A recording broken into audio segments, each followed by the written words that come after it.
Students, मैं अजय सिंह आशा करता हूं कि आप लोग अच्छे होंगे। अब हम इलेक्ट्रोस्टैटिक्स ब्रांच के दूसरे चैप्टर में इलेक्ट्रोस्टैटिक पोटेंशियल एंड कैपेसिटेंस में एंटर कर रहे हैं। इसमें हम सबसे पहले इलेक्ट्रोस्टैटिक पोटेंशियल एनर्जी देखेंगे। तो उसके भी पहले पोटेंशियल एनर्जी के बारे में सोचिए आप कि किसी भी सिस्टम पर जब हम वर्क करते हैं, मतलब एक्सटर्नल एजेंट वर्क करता है, तो जितना वर्क करता है एक्सटर्नल एजेंट उतना उसका एनर्जी लॉस होता है। और वह एनर्जी लॉस नहीं हो सकता है क्योंकि आप लोग पहले से जानते हैं कि energy neither be created nor be destroyed, it can be transformed from one form to another form. इसलिए वह एनर्जी लॉस नहीं होगा। वह जितना वह एक्सटर्नल एजेंट वर्क करेगा उतना उसका एनर्जी लॉस होगा, लेकिन वह एनर्जी चला जाएगा दूसरे सिस्टम पर जिस पर वह वर्क कर रहा है, और इतने से उसका पोटेंशियल एनर्जी क्या हो जाएगा, इंक्रीज हो जाएगा। जो उस पर जाएगा सिस्टम पर एनर्जी, वह पोटेंशियल एनर्जी के फॉर्म में स्टोर होगा, जिससे उसका पोटेंशियल एनर्जी उतने से इंक्रीज हो जाएगा। और यदि सिस्टम द्वारा वर्क होता है तो पोटेंशियल एनर्जी डिक्रीज होगा। तो हम लोग इलेक्ट्रोस्टैटिक की बात कर रहे हैं तो इलेक्ट्रिक चार्जेज के लिए देखेंगे। और दूसरी बात यह है कि हम लोग जो वर्क डन देखते हैं, इस बात पर ध्यान दीजिएगा, हम लोग जो पोटेंशियल एनर्जी देखते हैं वह एक्सटर्नल एजेंट द्वारा वर्क डन के आधार पर नहीं देखते हैं। उस पर लिखना गलत होगा, क्योंकि एक्सटर्नल एजेंट हरदम वर्क कर सकता है ऐसा कोई ज़रूरी नहीं है, कभी वर्क नहीं भी कर सकता है और पोटेंशियल एनर्जी चेंज हो सकता है। जैसे इस बात को समझने के लिए हम स्प्रिंग पोटेंशियल एनर्जी की बात करते हैं। स्प्रिंग में एक स्प्रिंग को जब एक्सटर्नल फोर्स, इस पर एक ब्लॉक लगा हुआ है, एक्सटर्नल फोर्स अप्लाई करके इसके स्प्रिंग में एलोंगेशन प्रोड्यूस करता है, तो एक्सटर्नल फोर्स आगे फोर्स लगा रहा है, डिस्प्लेसमेंट भी कहाँ हो रहा है, आगे हो रहा है। dx या डेल्टा x जो भी डिस्प्लेसमेंट हो रहा है, या डेल्टा, तो जो भी डिस्प्लेसमेंट हो रहा है वह आगे हो रहा है। तो इस कारण work done by external agent positive होगा, जिससे स्प्रिंग में पोटेंशियल एनर्जी स्टोर होगा उतना और इंक्रीज होगा स्प्रिंग का पोटेंशियल एनर्जी। लेकिन जब एक्सटर्नल एजेंट फोर्स लगाना बंद कर दिया, रिलीज कर दिया, तो उस सिचुएशन में ये स्प्रिंग अपने नेचुरल पोजीशन में लौटेगा, जिससे ब्लॉक डिस्प्लेस होगा, या स्प्रिंग भी अपने नेचुरल पोजीशन में लौटेगा, यानी सिस्टम का कॉन्फ़िगरेशन चेंज होगा। जैसा पहले भी कॉन्फ़िगरेशन चेंज हुआ था, स्प्रिंग का लेंथ इंक्रीज हुआ था, अब स्प्रिंग का लेंथ डिक्रीज होगा, मतलब नेचुरल लेंथ में आएगा स्प्रिंग। तो स्प्रिंग जब नेचुरल लेंथ में आएगा तो work done by external agent zero होगा, क्योंकि एक्सटर्नल एजेंट तो है ही नहीं वहाँ पर। फोर्स एक्सटर्नल एजेंट द्वारा अप्लाइड फोर्स कितना है, जीरो है। तो जब फोर्स लगा ही नहीं रहा है तो वर्क डन जीरो होगा। लेकिन सिस्टम का पोटेंशियल एनर्जी तो चेंज हो गया, वह पोटेंशियल एनर्जी जितना पहले था उससे कम हो गया, क्योंकि जितना वर्क किया स्प्रिंग इसको ब्लॉक को डिस्प्लेस करने में या स्प्रिंग अपने नेचुरल लेंथ में आने में, उस वर्क के कारण उस सिस्टम का यानी स्प्रिंग का पोटेंशियल एनर्जी डिक्रीज होगा, जिससे पोटेंशियल एनर्जी में चेंज होगा, लेकिन work done by external agent कितना होगा, जीरो होगा। इसमें कोई वर्क एक्सटर्नल एजेंट नहीं कर पा रहा है। तो इस कारण हम लोग डिफाइन जब करेंगे कि the work done by external agent to change the configuration of a system is equal to change in potential energy of that system, ऐसा यदि कहते हैं तो ये गलत हो जा रहा है, क्योंकि वर्क डन तो जीरो आ रहा है एक्सटर्नल एजेंट द्वारा, और स्प्रिंग के पोटेंशियल एनर्जी में चेंज लेकिन हो रहा है, तो change in potential energy zero नहीं आ रहा है, तो यहाँ गलत हो जाएगा। इसलिए हम लोग हर जगह work done by conservative forces देखते हैं। कंजर्वेटिव फोर्सेस समझ ही रहे हैं, spring force, electric force, magnetic force या ग्रेविटेशनल फोर्स etc, ये सब कंजर्वेटिव फोर्सेस हैं। तो कंजर्वेटिव फोर्सेस जब भी वर्क करते हैं तो जितना वर्क करेगा कंजर्वेटिव फोर्स उसका निगेटिव चेंज इन पोटेंशियल के बराबर होता है। कैसे, यहाँ ध्यान दीजिए। यहाँ पर जब स्प्रिंग पर फोर्स लगाएगा बाहर की तरफ, तो स्प्रिंग फोर्स कहाँ लगा रहा है, अंदर की ओर। तो work done by spring force जब ये डिस्प्लेस होगा बाहर, तो work done by spring force कितना होगा, निगेटिव होगा, क्योंकि डिस्प्लेसमेंट कहाँ हो रहा है, बाहर। तो work done by spring force negative होगा, लेकिन चेंज इन पोटेंशियल एनर्जी क्या होगा, पॉजिटिव होगा। तो इसीलिए work done by conservative forces is equal to negative of change in potential energy कर रहे हैं, क्योंकि change in potential energy positive आ रहा है और work done by conservative force यानी work done by spring force negative आ रहा है। तो इसमें माइनस लगा देंगे तो ये पॉजिटिव है तो ये भी निगेटिव होगा, और ये निगेटिव है तो दोनों इक्वल हो गए। इसीलिए हम लोग इसमें डिफाइन करते हैं, और ये हरदम वर्क करेगा कंजर्वेटिव फोर्स। जब भी सिस्टम के कॉन्फ़िगरेशन में चेंज होगा, सिस्टम के संरचना में कोई भी परिवर्तन होगा, तो कंजर्वेटिव फोर्स वर्क करेगा। एक्सटर्नल एजेंट वर्क कर भी सकता है और नहीं भी कर सकता है। एक्सटर्नल मे और may not works on that system. तो ये हो गया सीधे सीधे work done by conservative forces is equal to negative of change in potential energy जो देखे हैं, ठीक उसी तरह से इलेक्ट्रोस्टैटिक पोटेंशियल एनर्जी के लिए भी लिख देते हैं। हम लोग हेडिंग दे रहे हैं यहाँ पर electrostatic potential energy, electrostatic potential energy.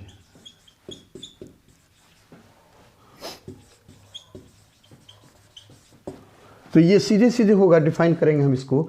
The work done by electrostatic forces to change the configuration of a system is equal to negative of change in potential energy of that system. That is work done by electrostatic forces, work done by electrostatic forces.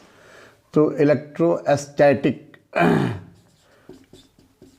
work done by electrostatic forces is equal to negative of change in potential energy, that is negative of change in potential energy मतलब minus final potential energy minus initial potential energy is equal to क्या हो जाएगा, initial potential energy minus final आ जाएगा। Minus के कारण ये minus से plus, initial potential energy minus final potential energy, यही work done by electrostatic forces है, is equal to change in potential energy.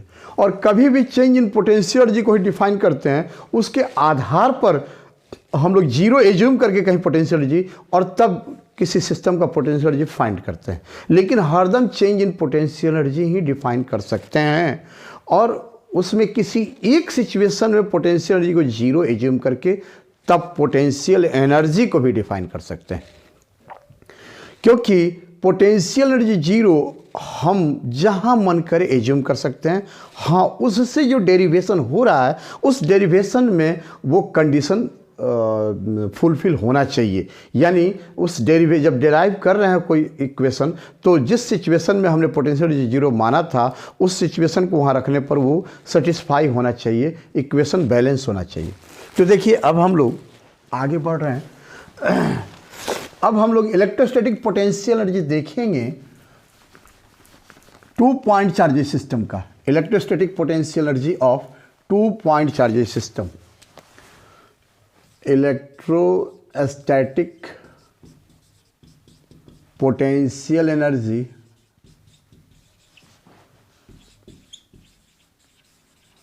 Of 2 point charges system.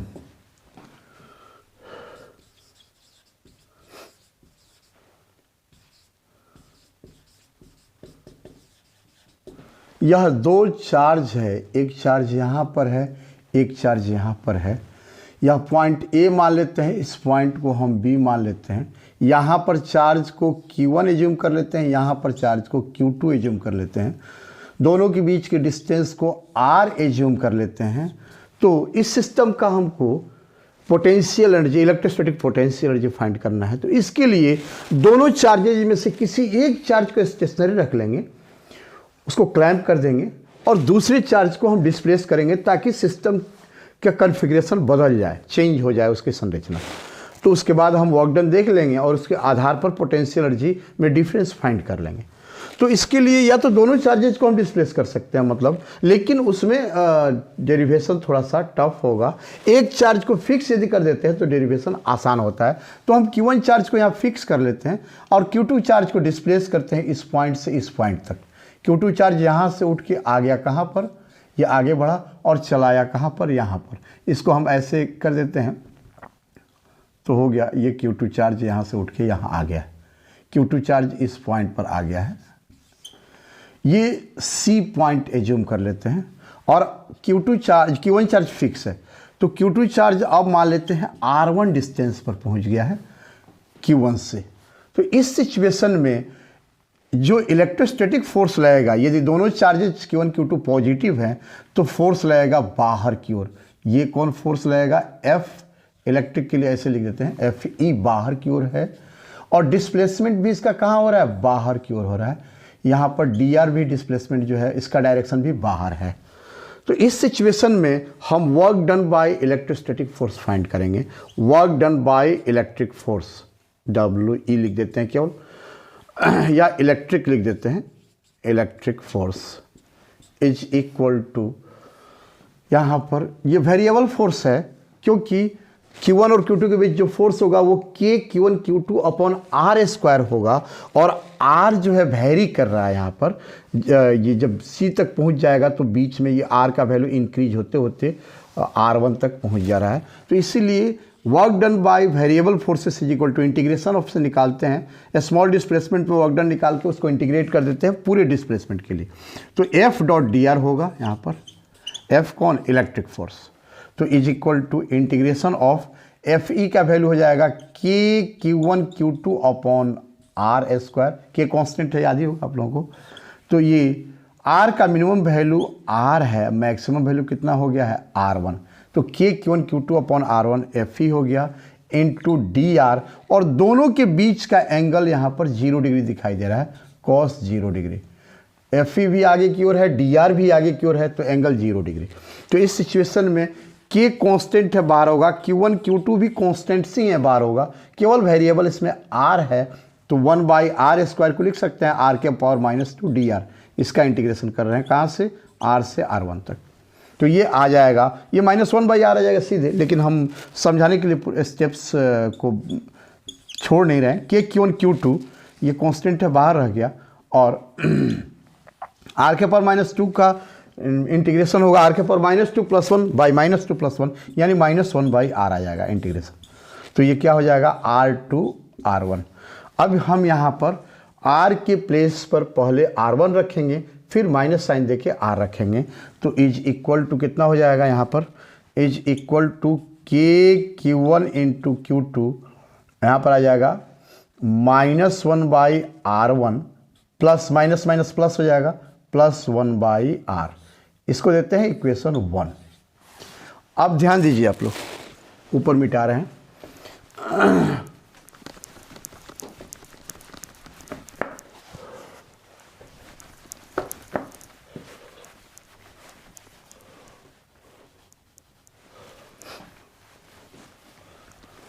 अब work done by electrostatic forces जो हमने अभी देखा था कॉन्सेप्ट में, work done by electric forces is equal to negative of change in potential energy, यानी minus final potential energy minus initial, यानी initial minus final हो गया, इनिशियल माइनस फाइनल। और इनिशियल का जो वैल्यू है वह U, पहले R डिस्टेंस पर चार्जेज थे, दोनों के बीच का डिस्टेंस R था, बाद में डिस्टेंस कितना हो जाता है, R1 हो जाता है, तो UR माइनस UR1 हो गया यहाँ पर। तो अब इसको इक्वेशन देते हैं हम 2। अब 1 और 2 से देखिएगा तो लेफ्ट साइड दोनों में सेम है, तो राइट साइड भी क्या होगा, सेम होगा। तो फ्रॉम 1 एंड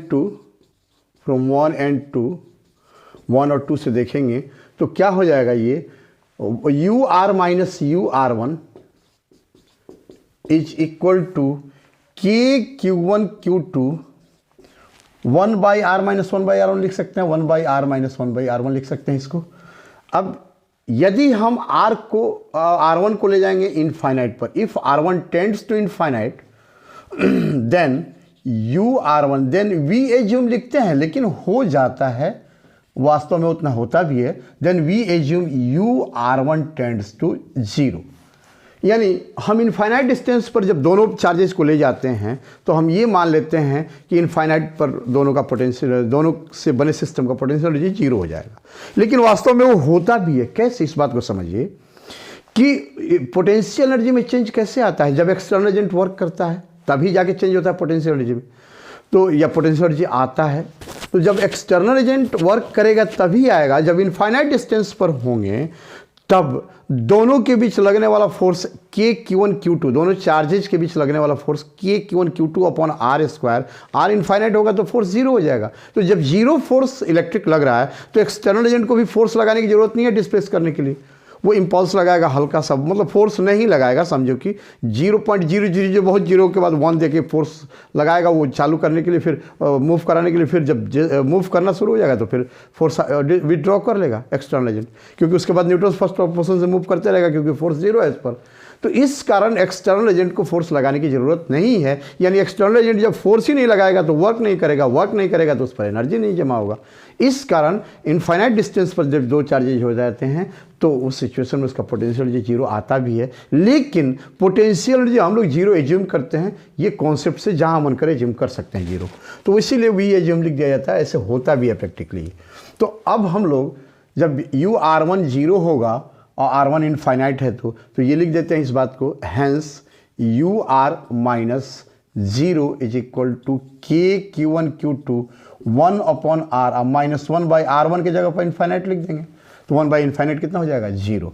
तो ये हो जाएगा K Q one Q two upon R, यही हो जाता है potential energy U R is equal to K Q one Q two upon R. दो चार्जेज क्यू वन और क्यू टू के बीच का डिस्टेंस, क्यू वन और क्यू टू के बीच का डिस्टेंस यदि आर है तो पोटेंशियल एनर्जी हो जाता है U R is equal to K Q one Q two upon are.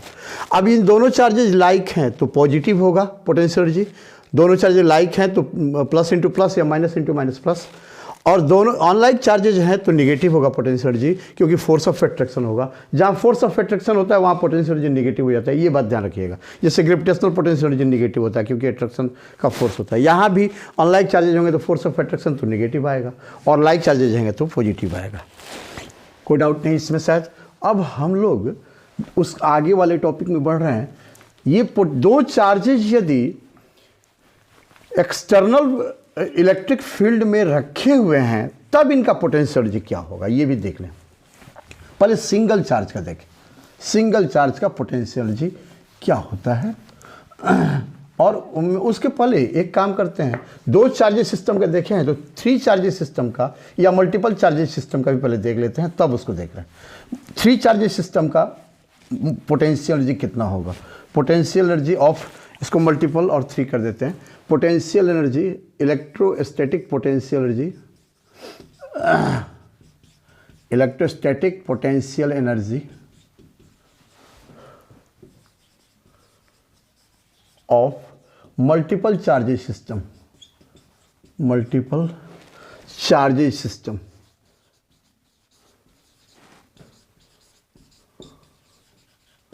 पहले यहाँ पर फॉर थ्री चार्जेस सिस्टम देख लेते हैं, समझाना आसान है। थ्री चार्जेज सिस्टम, देखिए यहाँ पर तीन चार्जेज हैं, एक चार्ज यहाँ है, एक चार्ज यहाँ है, एक चार्ज यहाँ है, तो तीन चार्जेज हैं तो प्रत्येक दो का, या मल्टीपल चार्जेज हैं तो प्रत्येक दो का इलेक्ट्रोस्टैटिक पोटेंशियल एनर्जी फाइंड कर लेंगे, जो फॉर्मूला पहले हम लोग डिराइव किए हैं उससे, और तब पूरी पोटेंशियल एनर्जी को ऐड कर लेंगे प्रत्येक दो से बने सिस्टम का। रिपीट नहीं होना चाहिए। जैसे मान लीजिए यहाँ पर Q1 चार्ज, यहाँ पर Q2 चार्ज है, यहाँ पर Q3 चार्ज है। Q1 और Q3 के बीच का डिस्टेंस R13, थोड़ा सा इजी वे में समझने के लिए लिख रहे हैं ऐसे डिस्टेंस को। 2 और 3 के बीच का डिस्टेंस R23 ले रहे हैं, R23, और 1 और 2 के बीच का डिस्टेंस R12 ऐसे। तो Q1 और Q2 से बने सिस्टम का पोटेंशियल एनर्जी निकाल लेंगे, फिर Q1 और Q3 से बने सिस्टम का निकाल लेंगे, तब Q2 और Q3 से निकालेंगे। Q2 का फिर Q1 के साथ नहीं निकालेंगे क्योंकि रिपीट होगा। जैसे देखिए यहाँ पर U इज इक्वल टू हो जाएगा K Q1 Q2 upon R12 आ जाएगा, प्लस K Q1 का सबके साथ पहले ले लेंगे, Q1 Q3 अपॉन R13 आ जाएगा, प्लस अब Q2 का सबके साथ ले लेंगे तो K Q2 Q3 upon R13। K Q2 Q1 नहीं लिखेंगे क्योंकि ये आ चुका है यहाँ पर, तो रिपीट हो जाएगा, इसीलिए पहले नहीं आएंगे। मतलब Q2 है 2 है तो उस ध्यान रखेंगे, यदि 1 से शुरू कर रहे हैं तो उसके बाद 1 से पहले सारे चार्जेज का इलेक्ट्रिसिटी पोटेंशियल एनर्जी निकाल कर पेयर बना करके निकाल लेंगे, सबको ऐड कर लेंगे, और फिर 2 से शुरू करेंगे तो बैक नहीं होंगे, मतलब 2 से 1 की ओर नहीं आएंगे, पीछे नहीं आएंगे, आगे बढ़ेंगे। 2 से 3 के साथ, 2 से यदि चौथा चार्ज है तो 2 से 4 के साथ, 2 से 5 के साथ पांचवा है तो 2 से 6 के साथ यदि छठा चार्ज है तो इस तरह से 2 से सबका आगे देखेंगे, 2 से 1 की ओर नहीं आएंगे। तो 2 से सबका देखने के बाद जब 3 से बारी आएगी तो 3 से पीछे नहीं होंगे, 2 की ओर या 1 की ओर नहीं होंगे, नहीं तो फिर रिपीट होगा। तो इस तरह से मल्टीपल चार्जेस सिस्टम का पोटेंशियल एनर्जी निकालना होगा for multiple charges, for multiple charges system. U is equal to क्या हो जाएगा यहाँ पर, U इज इक्वल टू सबका जोड़ना है तो समेशन कर देंगे, K Q I into Q R, I M N कर देते हैं यहाँ पर, ज़्यादा अच्छा होगा, Q M into Q N मतलब एमवा चार्ज है, एनवा चार्ज है, और ये समेशन करेंगे तो ध्यान रखेंगे या तो एम हरदम एन से छोटा हो या एम हरदम एन से बड़ा हो, बाई आर एम एन कर देंगे, आर एम एन, ये डिस्टेंस के लिए नीचे। तो ये एम और एन के बीच का डिस्टेंस, क्यू एम और क्यू एन के बीच का डिस्टेंस आर एम एन। ये ध्यान रखेंगे कि एम का वैल्यू या तो हरदम एन से छोटा रखेंगे या एम का वैल्यू एन से हरदम बड़ा रखेंगे। तो इस तरह से 3 चार्जेज या मल्टीपल चार्जेज सिस्टम का पोटेंशियल हम लोग फाइंड कर सकते हैं। तो अब इसके बाद हम लोग वही चार्जेज यदि रखे हुए हैं एक्सटर्नल इलेक्ट्रोस्टैटिक फील्ड में, तब क्या होगा। एक्सटर्नल इलेक्ट्रिक फील्ड यदि है कहीं पर और सिंगल चार्ज रखा हुआ है तो क्या होगा उसका पोटेंशियल एनर्जी। यदि एक्सटर्नल फील्ड नहीं है तो सिंगल चार्ज के पास कोई पोटेंशियल एनर्जी नहीं होगा, यदि एक्सटर्नल इलेक्ट्रिक फील्ड नहीं है तब। क्यों? क्योंकि आप समझ रहे हैं कि 2 चार्जेज यदि हैं तब उनके बीच फोर्स लग रहा है, इलेक्ट्रोस्टैटिक फोर्स लग रहा है, तब एक्सटर्नल एजेंट को फोर्स लगाने की ज़रूरत होगी सिस्टम के कॉन्फ़िगरेशन को बदलने में, यानी चार्ज के बीच के डिस्टेंस को बढ़ाने चाहे घटाने में। लेकिन यदि अकेले चार्ज है तो उस पर तो कोई फोर्स नहीं लग रहा है, यदि इलेक्ट्रिक फील्ड वहाँ पर नहीं है तो कोई जब इलेक्ट्रिक फोर्स नहीं लग रहा है तो एक्सटर्नल एजेंट को भी फोर्स लगाने की कोई ज़रूरत नहीं है। तो पोटेंशियल एनर्जी कहाँ से आएगा उस पर। एक्सटर्नल एजेंट जब वर्क नहीं करेगा तो फिर पोटेंशियल एनर्जी उसमें चेंज होगा ही नहीं, या उस सिस्टम भी वर्क नहीं करेगा तब भी पोटेंशियल एनर्जी चेंज नहीं होगा क्योंकि सिस्टम पर कोई फोर्स लग ही नहीं रहा है। तो इसीलिए work force applied by system भी जीरो होगा या force applied by external agent भी जीरो होगा, इसलिए कोई पोटेंशियल एनर्जी में चेंज नहीं होगा अकेले, मतलब सिंगल चार्ज यदि है और कोई फोर्स, कोई इलेक्ट्रिक फील्ड वहाँ पर नहीं है तब। लेकिन यदि इलेक्ट्रिक फील्ड में सिंगल चार्ज रखा हुआ है तब तो उस पर उस पोटेंशियल एनर्जी उसका होगा। कैसे होगा तो इसके लिए अभी ध्यान नहीं है, हम इलेक्ट्रिक पोटेंशियल भी नहीं बताएं, उसमें रोल है इलेक्ट्रिक पोटेंशियल का, हमने कह दिया। तो पहले इलेक्ट्रिक पोटेंशियल हमको बताना पड़ेगा। वैसे समझिए यदि इलेक्ट्रिक फील्ड है कहीं पर और चार्ज है सिंगल यहाँ पर, या पॉइंट मान लीजिए यहाँ पर ए पॉइंट है, ए पॉइंट पर चार्ज है, तो उस सिचुएशन में ए पॉइंट पर जो पोटेंशियल है, मान लेते हैं वी ए पोटेंशियल है, तो potential energy you point A पर होगा Q इंटू वी ए। लेकिन तब ये है कि ये क्यों होगा, इसके लिए इलेक्ट्रिक पोटेंशियल अभी हम लोग देख लें पहले। तो पहले उसी में चलते हैं, इलेक्ट्रिक पोटेंशियल में। इलेक्ट्रिक पोटेंशियल क्या होता है, या इलेक्ट्रोस्टैटिक पोटेंशियल जिसे कहते हैं, स्टेशनरी चार्जेज के लिए होता है, इसीलिए इलेक्ट्रोस्टैटिक पोटेंशियल। इलेक्ट्रोस्टैटिक पोटेंशियल और पोटेंशियल डिफरेंस, ये दोनों ही डिफरेंस के लिए भी देखेंगे हम लोग इसी में। तो ध्यान दीजिए आप लोग, इलेक्ट्रोस्टैटिक पोटेंशियल, जैसे आप लोग इलेक्ट्रिक फील्ड देखे थे हम लोग, इंटेंसिटी ऑफ इलेक्ट्रिक फील्ड, कि किसी भी चार्ज पर, किसी भी पॉइंट चार्ज पर जितना इलेक्ट्रिक फोर्स, पॉइंट चार्ज वहाँ पर 1 कर दिया जाए तो जितना इलेक्ट्रिक फोर्स उस पर लगता है इलेक्ट्रिक फील्ड में, उसी को कहते हैं उस पॉइंट पर का इंटेंसिटी ऑफ इलेक्ट्रिक फील्ड, जिसे इलेक्ट्रिक फील्ड अब कह दिया जाता है, या इलेक्ट्रिक इंटेंसिटी या इलेक्ट्रिक फ्लक्स डेंसिटी, सब नाम तो हम वीडियो में अपने डाले ही हैं। ये यहाँ पर क्यू चार्ज नहीं होकर पॉइंट चार्ज यदि है तो इस सिचुएशन में इस पॉइंट चार्ज पर जो फोर्स लगता है, इलेक्ट्रिक फोर्स, यदि चार्ज का वैल्यू 1 है, point charge unit point charge है, यानी चार्ज का वैल्यू 1 है, मैग्नीट्यूड 1 है, तो उस सिचुएशन में जितना उस पर इलेक्ट्रिक फोर्स लगता है वही फोर्स उस पॉइंट पर का इलेक्ट्रिक फील्ड कहलाता है।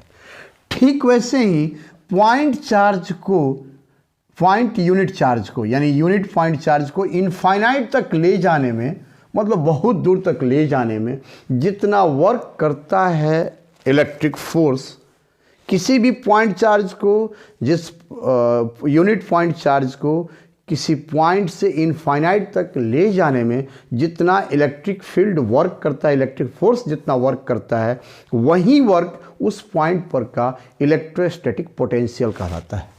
ये पॉइंट P यदि है तो यदि Q चार्ज को ले जाने में इनफाइनाइट तक वर्क डन W हो रहा है इलेक्ट्रिक फोर्स द्वारा, W इलेक्ट्रिक, तो उस सिचुएशन में यूनिट चार्ज को ले जाने में कितना वर्क होगा, W by Q. Q charge को ले जाने में W, तो यूनिट चार्ज को ले जाने में W बाई क्यू।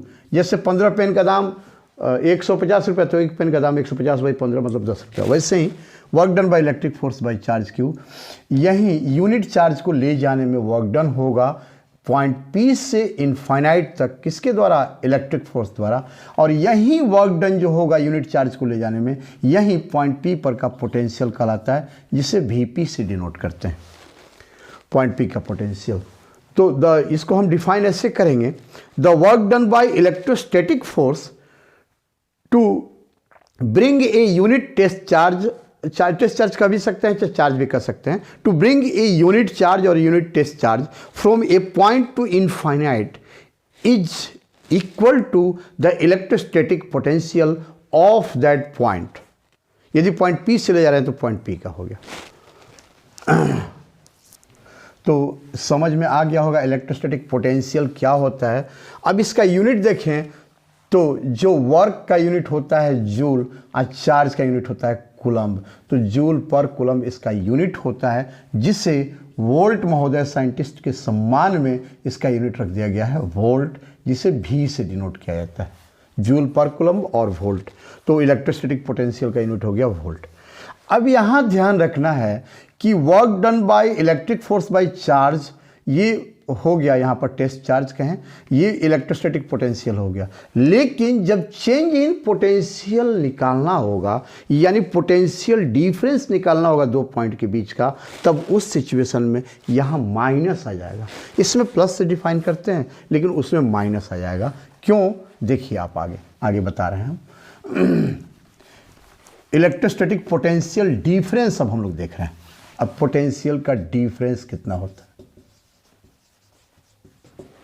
यह पॉइंट कोई A है और यह कोई पॉइंट B है, दोनों के बीच का डिस्टेंस R है। चार्ज Q को यहां से इस पॉइंट तक मूव कराया गया B पॉइंट तक। तो हम लोग work done by electrostatic force देखेंगे। Work done by electric force कर देते हैं इलेक्ट्रोस्टैटिक के लिए। तो work done by electric force is equal to, याद होगा negative of change in potential energy होता है, तो negative of change in potential energy होगा minus change in potential energy. तो यूनिट चार्ज को ले जाने में वर्क डन कितना होगा? Work done by electric force by charge is equal to negative of change in potential energy by charge. तो किसी पॉइंट A से पॉइंट B तक Q चार्ज को ले जाने में, यूनिट चार्ज को ले जाने में जो वर्क किया जाएगा, वही वर्क उन दोनों पॉइंट्स के बीच का पोटेंशियल डिफरेंस होगा इलेक्ट्रोस्टैटिक फोर्स द्वारा। यूनिट टेस्ट चार्ज को या यूनिट चार्ज को इलेक्ट्रोस्टैटिक फोर्स द्वारा किसी पॉइंट A से दूसरे पॉइंट B तक ले जाने में जो वर्क डन होगा, वही वर्क डन उस दोनों पॉइंट्स A एवं B के बीच का इलेक्ट्रिक पोटेंशियल डिफरेंस होगा। तो समझिए, यदि Q चार्ज को ले जाने में ये इलेक्ट्रोस्टैटिक फोर्स जो लगा रहा है वो आगे की ओर लगा रहा है और डिस्प्लेसमेंट भी आगे हो रहा है, तो work done by electrostatic force positive होगा, कोई डाउट नहीं। तो इस सिचुएशन में जब Q चार्ज यहाँ से यहाँ आ जाएगा तो पोटेंशियल एनर्जी क्या होगा? उसका सिस्टम का घट जाएगा, बढ़ेगा नहीं, क्या होगा? घट जाएगा पोटेंशियल एनर्जी, क्योंकि सिस्टम ही वर्क कर रहा है। तो सिस्टम स्वयं जब वर्क करेगा तो उसका पोटेंशियल एनर्जी डिक्रीज होगा। तो B पॉइंट का पोटेंशियल जो होगा, पोटेंशियल एनर्जी, वह A पॉइंट के पोटेंशियल एनर्जी से क्या होगा? कम होगा। तो हम लोग वर्क डन जब इलेक्ट्रिक फोर्स निकालेंगे A से B तक का, तो चेंज इन पोटेंशियल एनर्जी देखेंगे B माइनस A। यहाँ पर चेंज इन पोटेंशियल एनर्जी क्या देखेंगे? B minus A। A minus B नहीं देखेंगे, B माइनस A देखेंगे। तो उस सिचुएशन में जब B माइनस A देखेंगे चेंज इन पोटेंशियल एनर्जी, तो वो क्लियर है कि VAB जो होगा वह क्या हो जाएगा? VAB मतलब हो जाएगा VA माइनस VB, A और B के B, VA माइनस VB। तो A का पोटेंशियल माइनस B का पोटेंशियल हुआ, लेकिन वर्क डन देखेंगे हम लोग कहाँ से? A से B तक ले गए हैं, तो वह पॉजिटिव होगा। वर्क डन जो होगा वो क्या होगा? पॉजिटिव होगा। लेकिन चेंज इन पोटेंशियल एनर्जी क्या होगा यहाँ पर? वो निगेटिव होगा, क्योंकि B में से A के पोटेंशियल को हम घटाएंगे। तो जब A से B तक ले जाएंगे तो हम यहाँ पर भी ए बी नहीं लिखेंगे, तब भी बी ए लिखना पड़ेगा।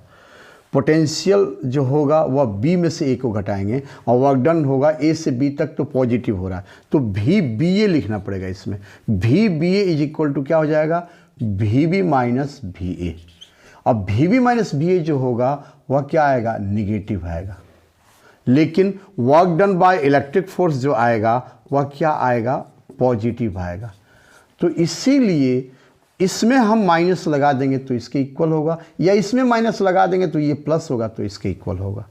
तो इसीलिए होता है कि चेंज इन पोटेंशियल यानी electric potential difference delta V is equal to negative of work done by electric force upon charge Q.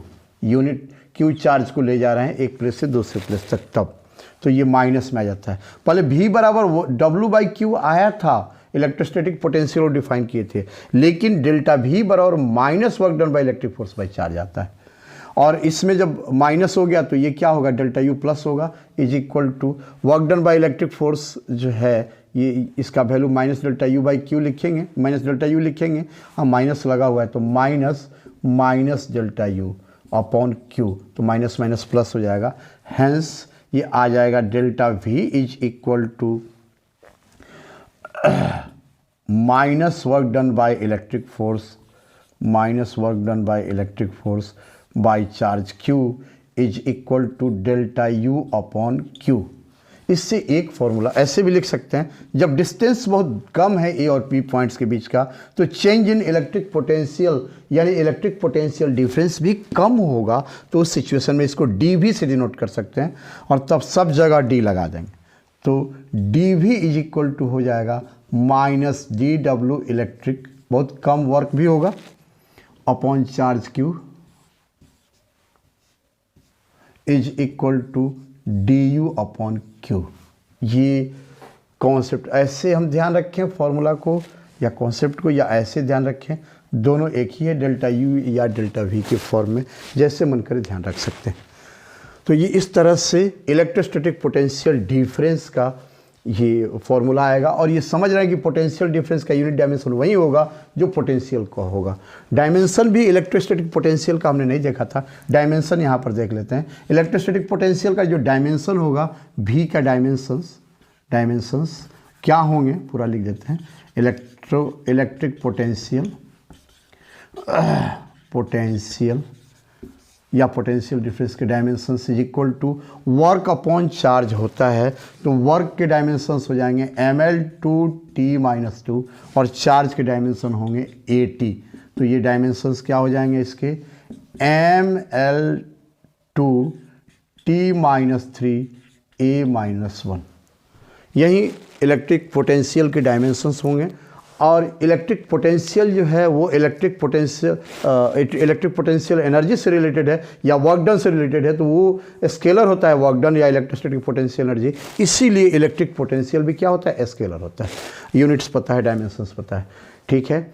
अब हम लोग नेक्स्ट वीडियो में इससे आगे का टॉपिक डालेंगे, हम इसके आगे का टॉपिक डालेंगे। और हम आशा करते हैं कि हमारे इस कॉन्सेप्ट से आप लोगों को फ़ायदा होना चाहिए। हम वीडियो में कंटिन्यूटी लाने की कोशिश कर रहे हैं, वीडियो लगातार डालने की कोशिश कर रहे हैं। आप लोग हमारे वीडियो से फ़ायदा उठाइए, जेई नीट या 12th के पर्पज़ से। और 11th वाला भी वीडियो डालना है जो जेई के लिए ज़रूरी है, तो वो भी अब डालेंगे, जल्दी ही डालेंगे। और आप लोगों को यदि वीडियो अच्छा लगे, कॉन्सेप्ट से कुछ फ़ायदा दिखे आप लोगों को, तो शेयर, लाइक और सब्सक्राइब ज़रूर कीजिए वीडियो को, और बेल आइकन भी दबा दीजिए। Thank you.